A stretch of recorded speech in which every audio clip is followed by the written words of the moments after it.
Ya estamos de regreso y es tiempo de saludar a Jorge Chezal. Bienvenido, licenciado. Muy buenos días. ¿Qué tal? Buenos días. Hay tantas cosas de que hablar en esta mañana, porque ayer habíamos acordado una cosa, pero de pronto, pues la realidad nos rebasa. Esto que pasó en el evento de Jorge Álvarez Maínez no podemos dejar de abordarlo desde todas las perspectivas. Hoy ya hay un debate tremendo de que si la empresa, de que si las condiciones del escenario, que si la contratación, que si de quién era, etcétera. Pero ¿por dónde se tiene que empezar a deshebrar esto? ¿Por dónde empezar en el deslinde de responsabilidades? A ver, aquí hay una cuestión que además, en medio de esta tragedia, creo que hay 9 personas que fallecieron lamentablemente en este incidente, hay que tomar en cuenta varias cosas. Primero de ello es el tema de la responsabilidad, efectivamente, de la empresa contratada, del partido, no tanto de Jorge Álvarez Maínez, que ahí andaba de invitado, más bien, invitado, él claro. iba de invitado, ni tampoco la candidata Canavati, que pues, a fin de cuentas ella no se encarga del tema de la estructura. Pero hay un tema muy importante que es el tema de protección civil. Claro. Entonces no nada más es hacer una estructura, y no nada más es que la estructura tenga las tuercas bien apretadas, sino todo lo que rodea el tema del evento. ¿Por qué? Porque están los partes meteorológicos que ya han empezado a circular, en donde desde mediodía se avisó que incluso en San Luis Potosí iba a haber tolvaneras, y hablando de los vientos que iba a haber en esa zona en el estado de Nuevo León. Y todavía a las 6:30 de la tarde hubo un último reporte hablando de las condiciones meteorológicas. Entonces, esta versión de no teníamos ni idea de qué iba a pasar, que dijo anoche Samuel García, entonces no se de él sí lo creo. O sea, de él sí creo que no tenía idea de qué podía pasar, porque él realmente... Pero el aviso meteorológico pero el aviso meteorológico ahí está, y a lo mejor alguien lo leyó ahí en su gobierno. Pero que él no supiera, sí me queda claro que no podía no saberlo, porque no se entera de muchas cosas.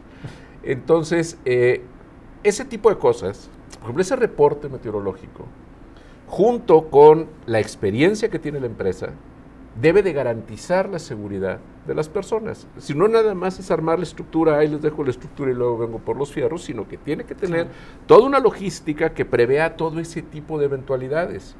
Nos ha sucedido en San Luis Potosí que siempre crecimos y siempre pensábamos que aquí no había temblores. Sí. No pasaba nada. Y sin embargo, han desalojado edificios porque se siente que tiembla y es apreciable que existe un temblor, y de pronto nos encontramos informaciones que dicen que San Luis Potosí es tierra sísmica.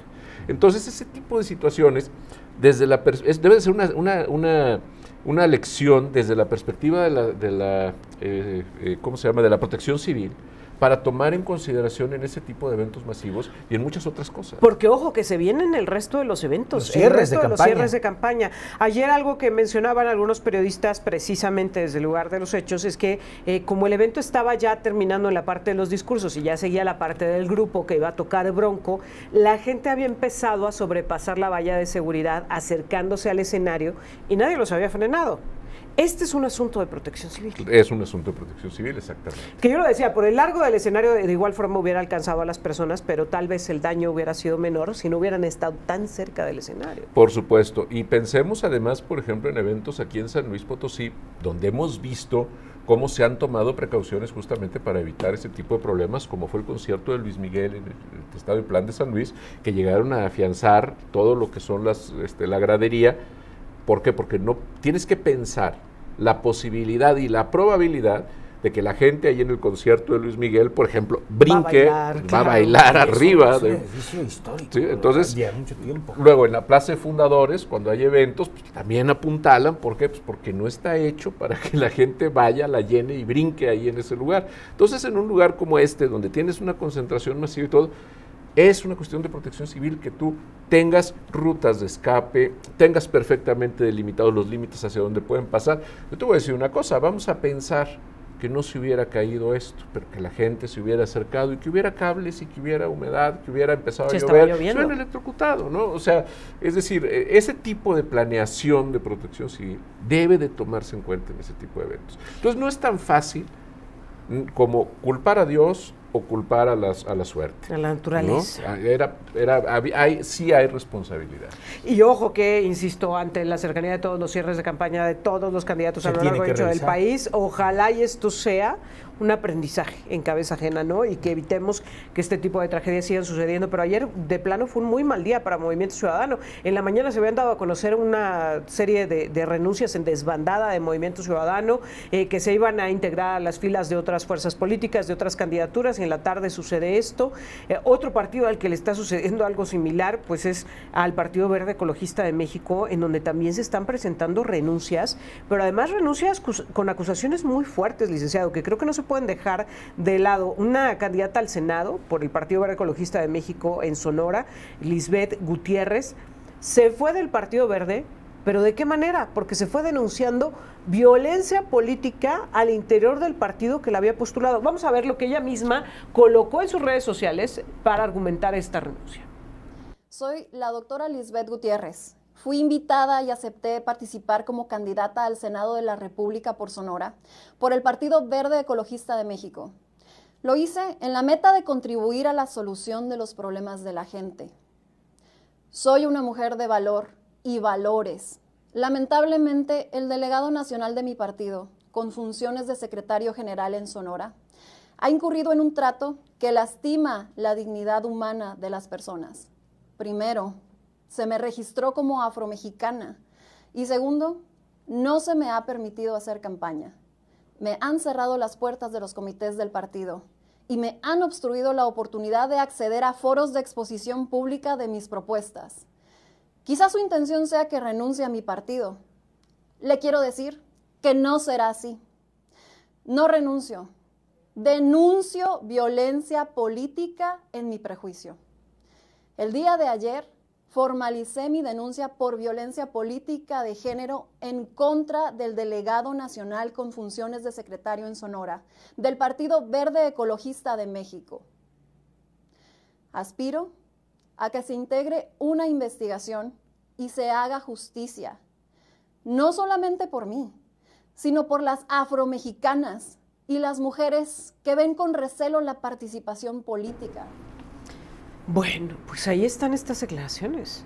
¿Qué implica para un partido el hecho de que tu misma candidata esté diciendo me han violentado políticamente, hicieron trampa en el momento de mi registro?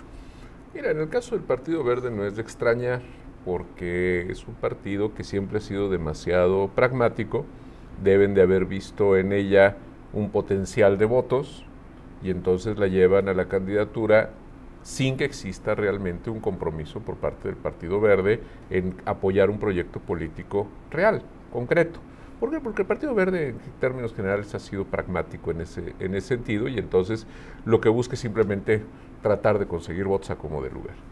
Y el hecho de que se hable de la violencia de género en una circunstancia así, y ojo con algo, no nada más violencia de género, porque allá hay también un tema que tiene que ver con los afrodescendientes, ¿no? Los afromexicanos, que hace referencia, porque también es una forma de discriminación diferente. ¿Sí? No, es decir, ahí estamos hablando de dos situaciones que habría que tomar en consideración. ¿Por qué? Porque a mí me parece que justamente esa característica es lo que puede haber motivado que el Partido Verde la registrara. Y entonces el hecho de tratarla mal nos interesa por un valor que tú tienes en función de ser afrodescendiente, de ser afromexicano, no nada más por cuestión de género puedo actuar mal, sino que además estoy actuando mal en contra tuyo, en función de que te traje por una causa que no tiene nada que ver con me quiero detener en ello porque ella dice, yo no soy afrodescendente, exacto, pero me registraron como tal claro, para hacer trampa. Y es a lo que me refiero. Entonces se está atacando a un sector, ¿no? O sea, se está atacando a un sector por querer llenar estos espacios para esas candidaturas. Así es, porque entonces quiere decir que un verdadero afrodescendiente podía haber ocupado ese lugar si es que ese era el interés del Partido Verde. Así es. Por poner esta candidatura a la que no se le ha dejado hacer campaña, dice ella, le han cerrado todas las puertas. Se va además a respaldar, porque ella lo decía, a Manlio Fabio Beltrones. Sí, ¿de y ayer no? Manlio Fabio lo celebraba y decía, estamos recibiendo todas sus propuestas, trae muchas ideas, ella sí es ecologista son las mías. Y las estamos apropiando, porque ella sí tiene el tema ecológico muy bien marcado y entonces acá la recibimos con los brazos abiertos. Mal haría si no. ¿Cómo deja esto al Verde? Porque además no es el único problema que se está viviendo, ya lo platicábamos la semana pasada, ¿no? Este enfrentamiento entre la militancia del Verde y de Morena en San Luis Potosí, la distancia que se ha marcado durísima entre las militancias e incluso entre liderazgos de partidos que dicen, esa alianza que hicieron a mí no me gustó, yo no voy con ella, cada quien lleva el agua a su propio molino, y ahora este tipo de situaciones. No, y el ninguneo de Manuel Velasco por parte del presidente, porque cuando fue a Tapachula la semana pasada y les dijo a los chapanecos, dice, ustedes han sido víctima de viles ladrones, de saqueadores como son los gobernadores anteriores, y el anterior es Manuel Velasco. Y Manuel Velasco diciendo, oye, y el desconocimiento de Manuel Velasco de las plazas, porque a ver lo que le pasó aquí en San Luis, pero lo que le ha pasado en otros lugares, donde llega a tratar de quedar bien y queda muy mal, porque no conoce lo que está pasando. Sí, pero bueno, a ver, como en el caso de Samuel, pues listo nunca ha sido, entonces tampoco nos pues no, pero son los que toman decisiones y no tienen el radar. Es que ese es el problema del Partido Verde. A ver, el Partido Verde surge después de 1988, cuando Jorge González Torres, hermano del doctor Simi, funda el partido, es el papá del Niño Verde famoso, surge de alguna manera bien. O sea, es decir, empieza a caminar por buenos rumbos, empieza a hacer bien su trabajo. El problema es cuando dejó de ser partido y se convirtió en patio trasero. Es decir, empezó a buscar alianzas para abrirle la puerta a candidatos de otros partidos y poder subirse. Recordemos el caso de candidaturas en donde, por ejemplo, los estatutos del PRI establecían limitaciones para que pudieras acceder a una candidatura porque te faltaba militancia, porque no habías tenido ciertos cargos dentro del partido, etcétera. Y entonces lo que hacías es que abrías la puerta del patio de atrás, te registrabas por el Partido Verde y ahí estaba el presidente del PRI adhiriéndose a la candidatura cuando estuvo con el PRI. El PRI dejó de ser funcional para el Partido Verde y bueno, pues ahora está con Morena. Y si acaso gana Xóchitl Gálvez la presidencia de la República, pues probablemente para la elección intermedia veamos al Partido Verde porque con estuvo el PAN. con ellos. No recuerdo que en el 2000 estuvo con Fox. Ellos, claro. Ya lo ha estado, con todas las fuerzas políticas se ha sumado el Partido Verde. Por eso decías esta parte de no va a estar con el ganador, no importa quién sea. Claro, sí, ellos no tienen problema, ellos no tienen problema. Tenemos que hacer una pausa, licenciado, pero al regresar queremos que platiquemos sobre el tema del Parque de Morales. ¿Qué está pasando? Porque sí, todos estamos de acuerdo que hay que voltear los ojos, que hay que ponerle atención, pero el asunto está en el cómo. Enseguida regresamos, estamos platicando con el licenciado Jorge Chezal. Ya estamos de regreso y estamos platicando con el licenciado Jorge Chezal. A ver, todos estamos de acuerdo que el Parque de Morales significa un gran patrimonio para los potosinos. Creo que en eso todos coincidimos. Como pulmón, como esparcimiento, como lugar de esparcimiento, como lugar de convivencia, como emblema de la ciudad, el Parque de Morales tiene un peso importantísimo. Todos estamos conscientes de que ha tenido un deterioro considerable. Pero el asunto es que, pues en la cercanía de los procesos electorales, en el marco de los procesos electorales, pues de pronto todos voltean a verlo y todos dicen, pues de aquí soy, ¿no? Yo le voy a dar vida, yo lo voy a remediar. ¿Cuáles son, digamos, los criterios y las condiciones bajo las cuales se tiene que dar una remediación como esta, licenciado? ¿Qué es lo que tenemos, digamos, como marco jurídico? Bueno, existe toda una serie de leyes que deben de ser observadas. La primera y principal, que el parque es municipal. Entonces la ley orgánica del municipio libre le confiere, junto con la Constitución, al ayuntamiento el cuidado de parques y jardines, en este caso el Parque Morales. Por lo tanto... A diferencia de los parques Tangamanga. Sí, los parques Tangamanga son estatales y el de Morales municipal. Pero el Parque de Morales es un parque municipal. Y esto es importante porque el empleo de recursos públicos, la forma en que debe de hacerse la obra, la forma en que se debe de licitar, los estudios que se tienen que realizar, pues tiene que tener la intervención de la autoridad municipal. Esa es una primera parte. Y entonces aplicarán estas leyes que regulan la actividad del municipio para esto.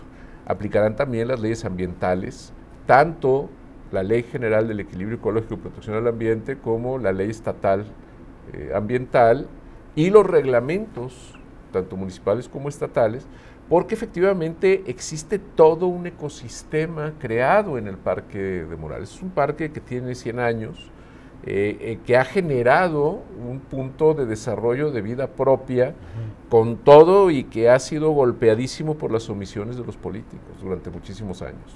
Ahora, hay un proyecto por parte del gobierno del estado para atender a la situación del Parque de Morales, pero hay un amparo interpuesto por la organización Cambio de Ruta en donde dice, antes de que le metas un solo peso, dime cuál va a ser el proyecto en sí, en qué va a consistir, cuál va a ser el impacto que va a tener, hacia dónde va a apuntar, etcétera, etcétera. ¿Cuáles son los estudios previos que tienes? ¿De qué va este amparo y qué alcances podría tener? A ver, el amparo de Cambio de Ruta a mí me parece que es muy importante. Me parece que es una iniciativa muy importante por parte de esta asociación. ¿Por qué? Porque arreglar un parque no es tan fácil. No es nada más vamos a pintarle las bancas o vamos a enderezarle los árboles que estén chuecos, ni nada por el estilo. O peor aún, echarle concreto. El Parque de Morales tiene especies arbóreas que algunas están enfermas, han estado enfermas, hay que remediarlas. A lo mejor la forma más sencilla es llegar a pensar, bueno, pues vamos a quitarlas y vamos a poner concreto, vamos a hacer una pista de patinaje o algo por el estilo. No, el chiste es tener estos estudios, no nada más desde el punto de vista presupuestal, no nada más cuál es el proyecto, quién lo va a hacer, cuánto se va a gastar, sino qué se va a hacer en el sentido ambiental, y eso me parece muy importante. ¿Qué tipo de árboles debe de haber? ¿Cómo se va a cuidar el ecosistema? ¿Cómo se va a salvaguardar la vida que existe ya, la vida natural que existe en el parque? ¿Y cómo va a conservarse este patrimonio de los potosinos? Para efecto de la gente que va, corre, pasea sus mascotas, a pesar de que pasean, etcétera. Ahí los potosinos, cada tarde o cada noche, está la vida silvestre en plenitud en el parque. Completamente, completamente. Independiente además de otra cosa, y aquí muchos compartirán esto, el Parque de Morales tiene 100 años y ha significado algo para los potosinos en nuestra infancia muy, muy importante. Entonces, el hecho de que se quiera hacer un proyecto simplemente por hacerlo, me parece que no es lo correcto. Me parece extraordinaria la decisión del gobernador, me parece muy bien la decisión del gobernador de querer hacer algo por el parque. Y me parece muy bien que Cambio de Ruta le haya pedido a un juez que suspendiera las obras para que las cosas se hagan bien. Que el gobernador lleve adelante su proyecto, me parece muy bien, y que el proyecto se haga con los lineamientos que debe marcar la ley para que esto realmente sea en beneficio del Parque de Morales, también me parece muy bien. ¿Qué busca este amparo de fondo? Porque, a ver, está buscando la suspensión para decir, no vayan a dañar algo, porque después ya es irremediable. Párenle desde aquí. Pero, ¿qué busca de fondo? No, de fondo es, vamos, la suspensión ahorita impide que se pueda realizar la obra, en tanto no se tengan todos los elementos y requisitos necesarios desde el punto de vista legal, ambiental, económico, administrativo, para que esto pueda ser una obra bien hecha. Y eso es lo que a mí me parece que debe de ser. Es decir, que de fondo el juez de distrito pueda llegar a resolver y ordenarle a las autoridades, ¿van a arreglar el parque? Sí, es una excelente idea, pero lo tienen que hacer siguiendo estas reglas del juego. Digamos, de fondo lo que está buscando es que las cosas se hagan bien. Que se hagan bien, así es. Y que se cuide todo esto que decías, que sea el patrimonio, sí, con esta historia que tiene el Parque de Morales, pero también el patrimonio, digamos, en términos de ecológicos, porque además en donde está ubicado el Parque de Morales significa un pulmón de la ciudad, ¿no? Suena trillado, pero es cierto, porque en torno a él hay un montón de desarrollo y el parque sigue siendo como ese oasis en el desierto. Y es receptor, ¿no?, de agua también. Es receptor de agua, es un pulmón, pero hay otra cosa que es muy importante, y esto que creo que también vale la pena mencionarlo. Lo que pasa es que no tenemos nosotros la cultura del cuidado de la naturaleza dentro de la ciudad. Es decir, el tema, por ejemplo, de los árboles urbanos. La avenida Venustiano Carranza, hace muchos años, todo lo que era, por lo menos, de la colonia moderna, más o menos por donde está el Seguro Social, pero sobre la calle Carranza, hacia el centro, estaba lleno de eucaliptos, de árboles que sí levantaban la banqueta, etcétera, porque no era una zona para que hubiera eucaliptos, pero estaba lleno de eucaliptos de los dos lados de la banqueta. Y en medio del camellón había palmeras. Evidentemente remodelaron la calle de Carranza, quitaron las palmeras que había anteriormente, pusieron otras plantas, árboles hay, pero ya no son aquellos árboles grandes, enormes, que cubrían con su sombra a la calle. Bueno, pues la calle de Carranza se ha convertido en un radiador que capta el calor y que irradia el calor porque es refractario. La gente lo ha dicho, caminas por ahí y se siente como emana el calor de la banqueta. Así es. Entonces los árboles urbanos cumplen esa función, atraen humedad. Entonces yo quisiera preguntarle, por ejemplo, a la gente que vive cerca del Parque de Morales, y cerca no me refiero a los que viven vecinos al Parque de Morales, sino la zona mucho más extendida, ¿cómo sería o cómo se sentiría si el parque no existiera como tal? ¿No? O sea, es decir, ¿cómo sería la irradiación de calor? ¿Cómo sería la falta de humedad, etcétera? Por eso me parece muy buena la idea del gobernador de rescatarlo, eso me parece sensacional, y me parece increíble también que se haga respetando las cosas para que el parque se siga cuidando, se desarrolle como debe de desarrollarse, que es un pequeño ecosistema dentro de la ciudad de San Luis Potosí. Un pequeño ecosistema dentro de la ciudad, pero además de eso, tú tienes un texto extraordinario en donde hablas de la riqueza de lo que representa para los potosinos el Parque de Morales. Esa riqueza no solo histórica, sino hasta de memoria colectiva sentimental del parque. Hombre, yo te puedo decir que yo tengo 56 años de edad y yo te puedo decir que por lo menos hasta los 12 todos los domingos iba al Parque de Morales, ¿no? Y ahorita platicábamos en el corte, me acuerdo, y lo que recordarán muchos, no nada más del área de los juegos, no nada más de Lagos, sino del otro lado del parque, que está rumbo a la zona de las Gorditas, cuando había caballos que uno podía montar, los trenes que recorrían el parque, carretas tiradas por chivos para que los niños dieran la vuelta en el parque, un lugar increíble. Que, insisto, de pronto también esto perdemos, ¿no? Esta memoria colectiva de estos espacios públicos que tanto nos dieron, que tanto nos generaron, que tanto nos identifican, porque también es eso, algo que podemos compartir en la mesa. Tú ahora que lo decías, licenciado, seguramente muchas personas que nos escuchan lo comparten contigo. Y dices, así es. Claro, yo también estaba ahí, yo también lo viví, yo también jugaba, para mí también fue un espacio memorable, etcétera, y cada uno en su momento, porque yo te lo decía, años después yo llegué a vivir muy cerca del Parque de Morales y era extraordinaria la vida que se vive en torno al Parque de Morales, desde quienes van a comprar el lote, quienes van a pasear a las mascotas, quienes van a llevar a los niños en las bicicletas. La vida que tiene ese parque es algo que tendríamos que estar muy preocupados por preservar e incentivar. Fíjate, yo creo que así como yo, muchísimos aprendimos a andar en bicicleta ahí, por ejemplo.